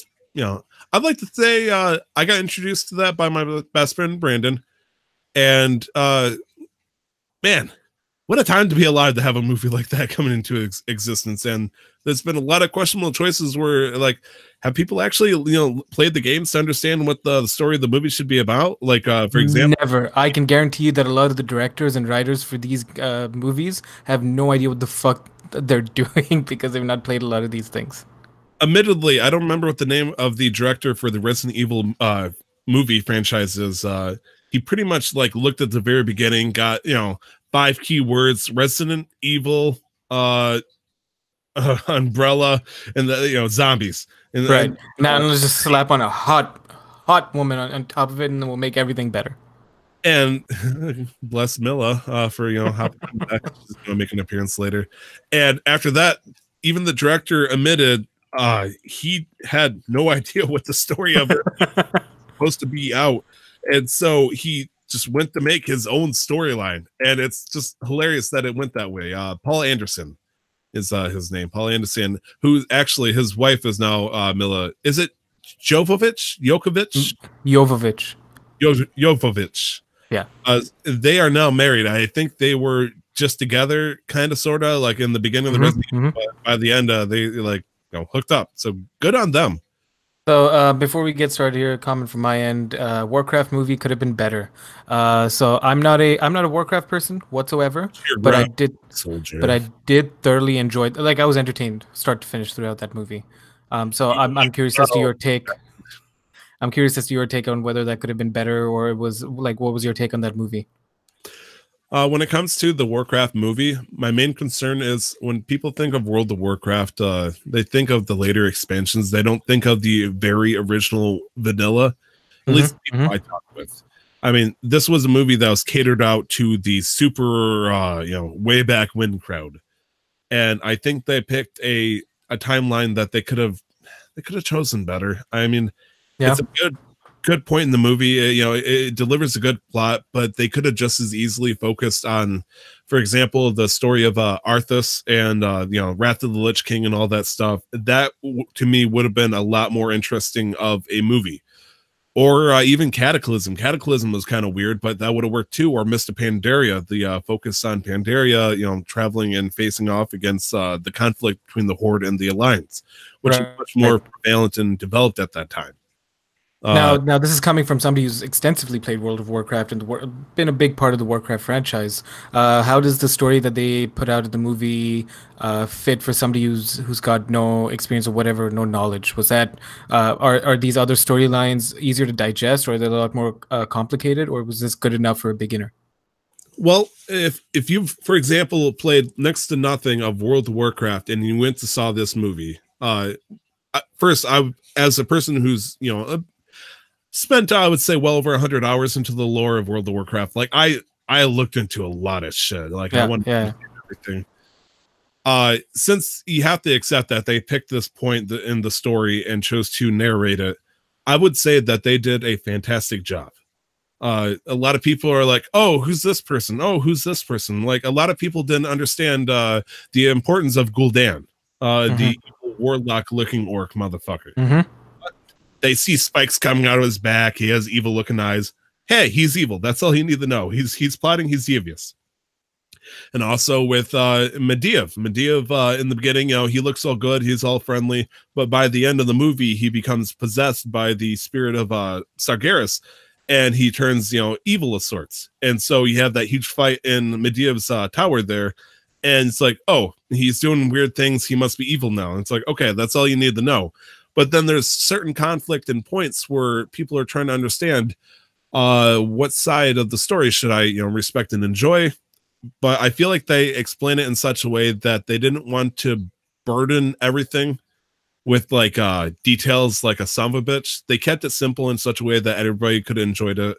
And the way that they animated everything was so well that honestly, I can't complain against it. I watched. Because it is a movie. You have a limited amount of time to convey a certain amount of information, so I can understand them needing to skip out in certain plot points or certain, background building information. Which is why, like a lot of the Harry Potter movies, are kind of like, well, they missed out a lot of the stuff from the book, but I get it because they have a time constraint. Also, a lot of the Warcraft movie was shot in Vancouver, BC. By the way, FYI, they do a lot of filming here. They do a lot of the Deadpool filming, majority of it here. Nice, nice. So we're just gonna move through this list a little bit, see which ones that stick out to us. Obviously, they list Detective Pikachu that's coming out later this year. Angry Birds 2, the movie is getting a sequel. I have no interest. Fuck. Whatsoever. I haven't even seen the first one, so we're just going to skip that. This one I feel like would be of interest. Sonic the Hedgehog is supposedly getting a movie later this year in November, and there's a little poster here. Yes. Now I'm going to drag this so stream will be able to see it, and I implore anybody who's listening to Google at some point the Sonic the Hedgehog movie poster, because in all honesty, this is a little terrifying. Are you talking about the movie poster where everybody is kind of, or the Sonic is blacked out a little bit, so it just sees the outfit? Yeah. It's a little terrifying. There's actually a worse trailer picture that it shows Sonic hanging over what looks like the Golden Gate Bridge of some sort of, or just a large extensive bridge, and where you just see this long, super long leg and all that stuff, and it's hard being this fast or some bullshit phrase like this. But yeah, it is weird because it honestly looks like a humanoid character with oversized shoes and a large foam head right now. And obviously it's going to be all CGI'd, but yeah, it's going to be weird. It's going to be interesting. We'll see. It might just lead to a rampant increase in furries for all we know. And Lord knows we don't need any more of them. But I'm curious to see what Amy looks like now. I'm scared. Or Eggman. What's Eggman? Is Eggman gonna be? I don't even want to find out, if I'm being honest. He's gonna be like on an IV and stuff like that because he's so morbidly obese in his machine that he can't even leave it. But it turns out he's gonna rip his IVs out at the end of the movie, and he's gonna have these giant rooster legs because he's been on perma bike status down there, and he's been powering his machine by pure mechanics. And so he's going to be truly faster than Sonic, but he's going to be so top heavy that he's just going to smash them. So moving on, we've got The Witcher 3. The Witcher. The Witcher is getting a Netflix series later this year with Henry Cavill leading as Geralt of Rivia. Now I'm excited for this. They included a little clip that came out in October of last year, at the end of October. And this was more of a... Sorry? On Halloween. On Halloween, yes. And this was more of a screen test to see what Henry Cavill looks like as Geralt. So they missed out a lot of the features like the scars and the colored lenses. And it's really just him with his silver hair and doing a lighting test. And it looks pretty good at this stage. Right now, it looks like a mid to high-end cosplay. And given a lot of the other makeup that they're going to end up putting on, I'm confident for this because I believe I really like Henry Cavill. I really enjoyed him in the last Mission Impossible movie, and he did The Man from U.N.C.L.E. I think his role in the DC movies is kind of performances have been underwhelming. It does have a lot of promise to it, specifically comparing it with Game of Thrones. Maybe not one-to-one, obviously, but if they were to go to that kind of style, I'm kind of concerned with the amount of episodes they'd be able to do, because just the whole mythical setting like that, it's going to require a lot of explanation and story behind it to get a level of story like The Witcher. The Witcher 3 took hundreds of hours just to complete. So True. trying to complete that into a 12 to 24 live action episode, it's going to be a big undertaking. So it's So they've decided to go based on the books, and they're going way, way back. So this is going to be a portrayal of young Geralt. Um, as so, I'm interested to see. I'm specifically interested to see who the actors are going to be for Yennefer. Because oh my. Look at you. You flashy and smiley when you say that, Nick. What's going on here? I'm excited to see who's gonna be portraying Yennefer. I don't know if they actually confirmed. But yeah, it's gonna be a fun one. Moving on, we've got Monster Hunter. Coming out in 2020, and has a very familiar face of what I was talking about. Let me try to pronounce her name again. Milla Jovovich, I believe. There you go. Okay, cool. Apparently, she's gonna dress completely like she did as Alice from Resident Evil and get herself transposed into the new Monster Hunter movie. So that's interesting. Funnily enough, and I didn't know this per se. Honestly, I didn't know Resident Evil was a Capcom game, and so it kind of makes sense why she's representing. She's in the Monster Hunter movie again because Monster Hunter is also owned by Capcom, and they're like, well, we already have a relationship with her. We like her, and so they're just gonna throw her back in. Paul Anderson, we need you. Form us the angstiest teens we can find and put them in our new Capcom movie. That's when you play the Power Rangers. I'm gonna skip over the Minecraft movie bit because I don't feel like that's anything super newsworthy to talk about. Like they already did a Minecraft kind of series or interactive episode on Netflix, I believe. And it's only in speculation. They say that they might have talked or got somebody called Peter Sollett, who was in charge of Nick and Nora's Infinite playlist, to potentially take this movie on. But honestly, if you want a good Minecraft movie, just go to the Telltale games. Yeah, pretty much, or just go find some of the bigger Minecraft content creators. I'm sure there's somebody making movies in the system itself. So yeah, look at what happened with Red versus Blue. Sorry, I said, or just play Minecraft, just have fun, or just play Minecraft, make your own story, make your own movie. Hell yeah. We've got Doom on the list as, and this is more of a speculation right now, or like more in a project in the works. There was a Doom movie in 2005 starring Dwayne The Rock Johnson. What do you think about a new Doom movie? I don't know what the hell they do at this point. Yeah. Would it just be your simple run and gun movie where you're just being badass at all times? Because I feel like with how little, and I say story here on quotations, that Doom has, I don't know how you could do it in such a way to keep up interest. I mean, I just don't see it.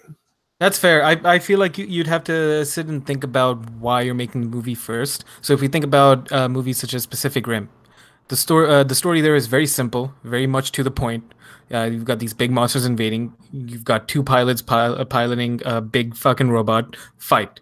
So it's a simple enough story that it keeps you engaged. What hooks you in though is the action. And so I feel like if they understand that and realize that this is an action movie and make sure that they have a solid, simple story, it doesn't have to be fantastic, but it's a solid story. I feel like that'd be enough. I didn't see the 2005 movie, and I feel like if they were to base the movie off the game that came out in 2016, it would be a lot better. I mean, right now, Universal Studios, apparently the company that's going to be in charge of this, it's suggesting that Amy Manson is going to be the starring role of Doom Guy. Or I would like to see that. What if this is the start of a new like Alien series, and we have a new action queen?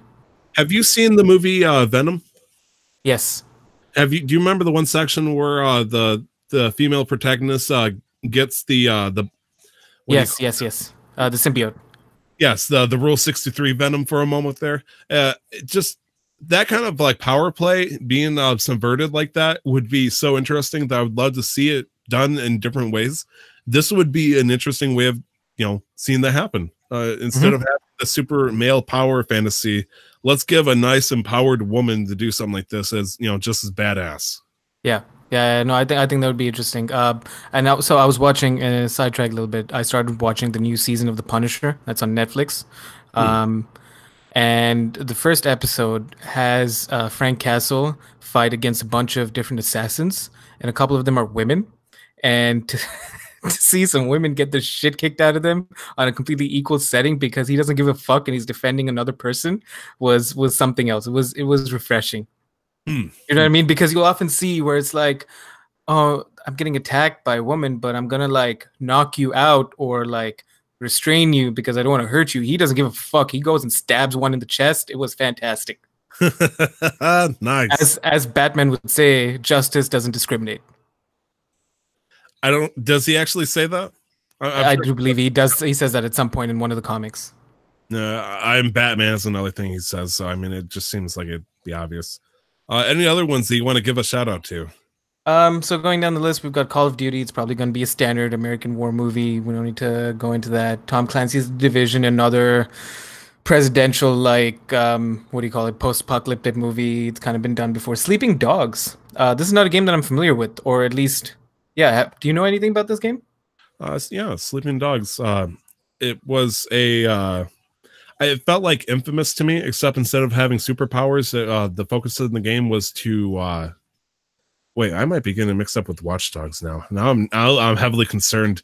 I thought Sleeping Dogs was the game where you would hack different electronics. And No, that's Watch Dogs. I believe they might have come out at the same year too. So it says here, Sleeping Dogs came out in 2012. Watch Dogs came out in 2014, so around the same time. So it kind of makes sense. Okay, so then I would say that Sleeping Dogs would probably be something similar to that of Yakuza, just a game set off in what was it, somewhere? Oh, in Hong Kong. Yeah. So like your standard kind of like martial arts action movie. I would like to see that. I would like to see our generations or a new generation of Jackie Chan, kind of like what do you call it, actors? Because Jackie you from Yakuza now in a game or a movie like this, that would be interesting to me. I have no idea whether or not Sleeping Dogs would be an interesting movie, but I guess we'll find out, won't we? Next up, we've got Devil May Cry is getting a Netflix series apparently, but this is not a live action adaptation.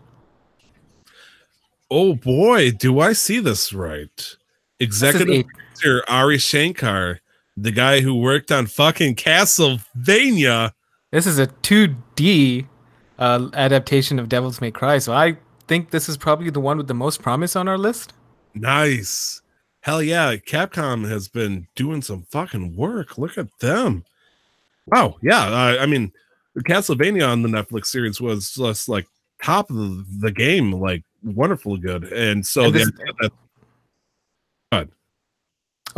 is an article from Business Insider, and at the bottom of this section it says Shankar has hinted that the two series could cross over in some way, and in this case he's referring to Castlevania and Devil May Cry. It is throwing me off because Capcom and Devil May Cry is a completely different field of video games compared to Konami and Castlevania. So it's I don't know what got the ability or the chance to make something so similar to that, even though like a lot of people would think that they sound familiar in the right realm of I guess right, fantasy, like stuff with the Fascination the Hell and all this stuff. It's just interesting that they would be able to pull something like that off.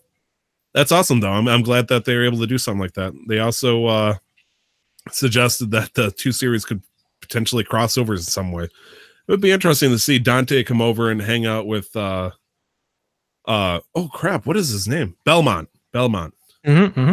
That would be fun. And then moving on, I'm going to skip over the next few just because there's three at the bottom of the list that I think are the most interesting. First up, we're going to talk about Halo. Now, this has been a very long-term speculation, very long-term thing going around. I can't remember which E3 it was. I want to say it was 2015 or 2014, one of those years, where during, I believe they were announcing one of the Halo games. It might have been Halo 5, and there was a clip or a short period where they had a video message from Steven Spielberg saying coming in no, they didn't specify a date. It's like, I'm going to be the executive producer for a Halo live action TV series. Oh, Um, man. but that was a long time ago. That was a very long time ago. So we're not actually sure. We've not heard anything. But this article outlines that it's probably coming to us in 2020, and we'll probably get more details when we get more details on Halo Infinite. That supposedly, That's according to this article, right there. Halo Infinite is supposed to come out this year. Apparently, but we'll see. I didn't know about that. I don't think that's true. I could be reading this wrong, but I don't think that's true. I mean, that's a lot of information for a not major video game company website or news website. Because So, if anything, Halo is going to come out when the new consoles drop, the new generation of consoles, and that's probably going to be next year because that's also when Cyberpunk is going to come out, and it's going to be a good year of games next year. I think we're going to see a few interesting games, but it's going to be a bit of a lull. Anyways, going back to the topic. if I could just provide Yes, a little bit more for information, I'm guessing what the article writer did what I just did and typed Halo Infinite release date, and then pulled from PC Gamer, which it's a good chance that the initial release date was November of this year, but that's just speculation. So there's no actual set information. But good to know. Article was like, we're 100%, we're certain. It's like, okay, fine, whatever. Next up, we've got Mega Man on the list. That would be interesting. I really feel like that we got something similar to this. I'm not sure if Mega Man ever got an anime or not, but the closest thing I feel like we got into this was Astro Boy. Obviously not really. I remember Astro Boy. But, it was a similar style and all that stuff. And there was, in fact, a couple of animes for Mega Man. So do we want a movie out of this? So sure. this is a live adaptation that's reportedly happening. Written, let's see, optioned by 20th Century Fox. Written and directed by Henry Joost and Ariel Schulman. This sounds dangerous. This sounds like the Dragon Ball Z live action movie Dangerous kind of thing. It's like, oh no.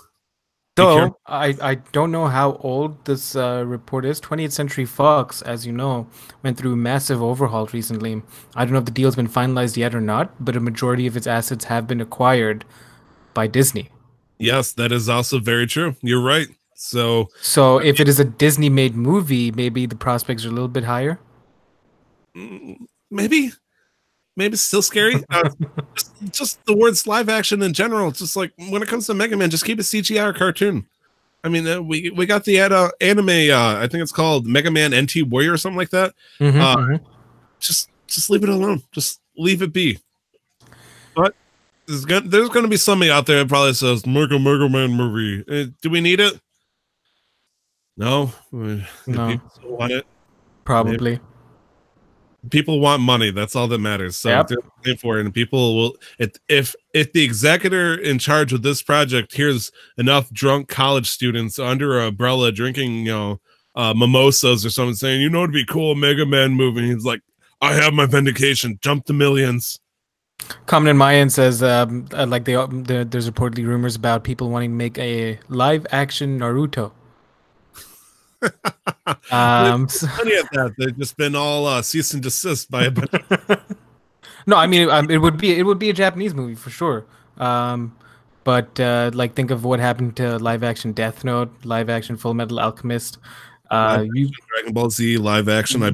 No, live action Dragon Ball Z. Let's not even talk about that. I'm not a Dragon Ball Z fan by any means, but that was a garbage movie, start to finish. Naruto has always been a cartoon, and the closest we got in the 3D was the cell shading with Naruto Shippuden, Ultima Ninja Storm, alongside a couple other games. But the idea of trying to put it into a realistic lifestyle, it's just not worth it. It feels like it's almost painful at this point. Yep. But people, what do we know? And people are still going to pay money for it. Exactly. Now this last movie on our list. It is said that Shigeru Miyamoto will also serve as co-producer for a Super Mario Bros. Live-action adaptation. Highly suspicious. Professional doubt. Other cool terms I could say that say scary. Oh, my apologies. Not alive. I read this wrong. An animated Super Mario Bros. Movie. Oh, Uh, top-notch, happy, excited, good, happy, positive. in January 2018, Nintendo announced that it would partner with Illumination, the studio behind Despicable Me and Minions, to create an animated Super Mario Bros. Movie.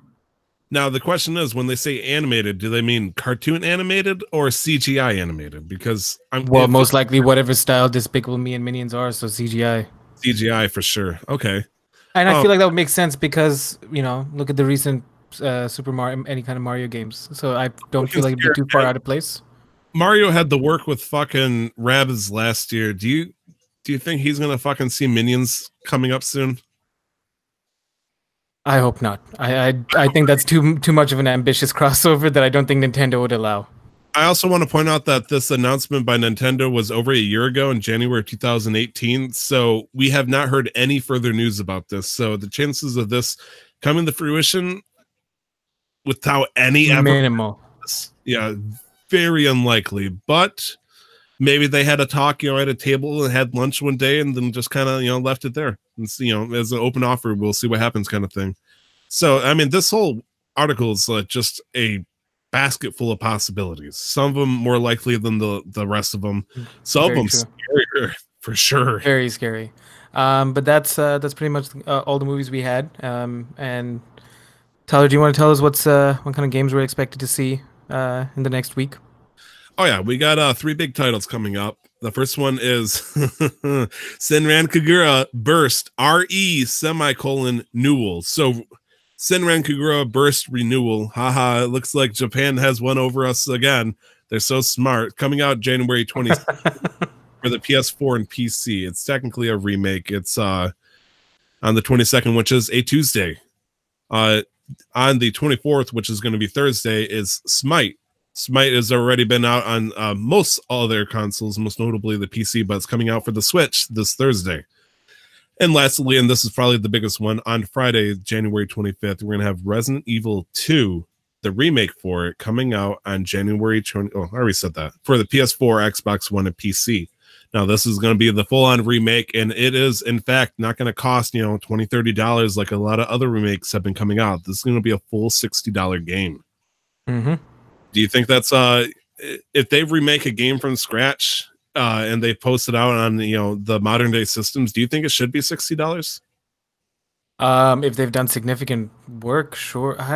You know what? At this point, it doesn't matter because they're going to do it anyways. I don't believe games should be $60, especially with the price disparity between physical and digital games. I feel like digital games should be at least $15 cheaper because you don't have to ship them, pack them, buy any kind of like plastic or materials for these games, but they're all the same price. So my opinion here is very, it doesn't matter. I guess the only thing I can think of originally was the Shadow of the Colossus remake, the HD remake. They maybe not worked out completely from the ground up, but something damn close to it. And I don't remember if they put it out for $50 or $60, but it was still way out there, a lot more than what people would have expected. Meanwhile, like the Kingdom Hearts remake, I think at the highest was like $50. So opinions, I guess. But yeah, it's $60 if you want to relive the nightmare of tank controls, the remodeled and improved, hopefully, on Resident Evil 2. But man, a couple of games came out this day in history, Nick. Just 2 things. We've got Halo 4 Spartan Ops Season 1, Episode 6 to 10 that came out in 2013. Are you familiar with Spartan Ops? No, I have. Is this a fucking mobile game? No, so I can't remember if you had to pay for it. I feel like you had to pay for it, but think of it as basically a DLC that was rolled out slowly after the launch of Halo 4. Okay. And these were little episodes, they call it episodes, but they were more cinematic and story based. But you actually had to play through some of these missions, and they just gave you an insight to some of the events that happened after Halo 4. You're not playing as Master Chief; you were playing as a specific fire team. I think it was Fire Team Delta, Fire Team Crimson, or something.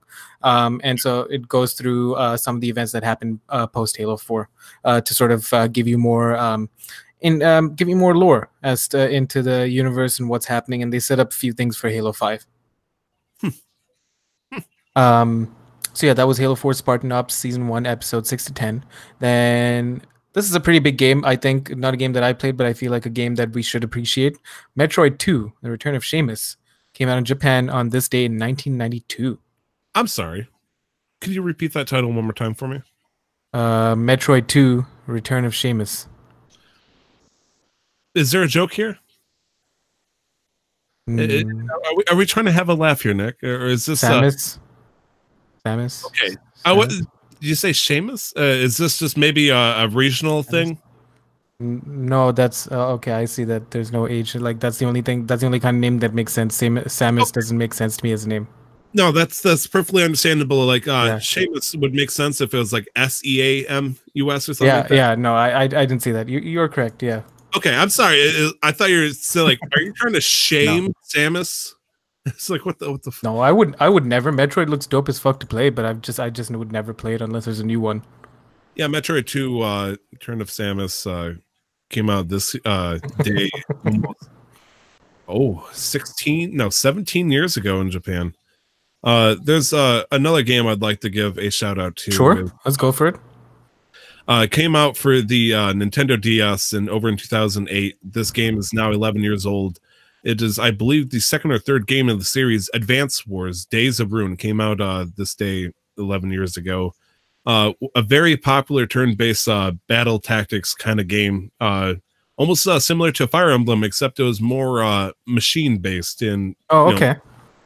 And it had a good effect on my life personally. But I'd figured, give it a shout out to him. I'm trying to like scout through it real quick here, just to get a couple of chuckles. Right, man. But as we've seen over the last few weeks, starting in about 1998, over in the United 1998, Resident Evil 2. Oh, interesting. Oh, Nick, we over, let's see, 21 years old. Resident Evil 2 just turned legal drinking age over in the US, which would make sense that people would want to celebrate by having a full HD remake coming out in a few days. Yeah, and also, by that logic, Randy Pitchford would have all access. What? What? oh boy. What? Oh man, that's brutal. That's brutal, man. But as we've seen over the last few weeks, starting about mid-December, things tend to slow down in terms of game releases. So these lists will start to get more and more extensive, especially in Feb, because that's when there's a lot of things that's going to be happening, specifically Anthem, and we'll be talking about Anthem closer towards its release. And we do have, let's see, it is currently Monday, which is the 21st. We have one more podcast episode coming up before we do hit the big week that is Kingdom Hearts 3 coming out. Oh, so that's right. That will be my main focus over in the next podcast after this one. But next one, you have me for little things. Hopefully I'll get to play a little bit more of some Sea of Thieves, as well as maybe Persona 5. I do need to find a game that I can play with my wife watching, which might in fact be Breath of the Wild. So I'm hoping to see what we can pick up back here. I did play and beat a lot of games this week, so I think it's time to kick back a little bit on the cooldown, have some fun talks about other stuff, or just play a shit ton of Destiny Child, because that's been eating up a very good amount of my time, and I'm very happy over it. So good to hear. Yeah, but Tyler, do you want to tell people where they could find you otherwise if they wanted to complain or rant? Hell yes, absolutely, my friends. If you want to just say hello to me, and maybe you do, I will actually respond to you. So enjoy yourself. Please take the chance and opportunity. You can find me on Twitter. I am at 2xTyler, all letters, all one word, 2xTyler. And you can check me out potentially on twitch.tv/2xTyler. But let's be real, I will let you know when that shit goes live, and we can parade with beauty. It's currently under the wraps right now, just for the moment being.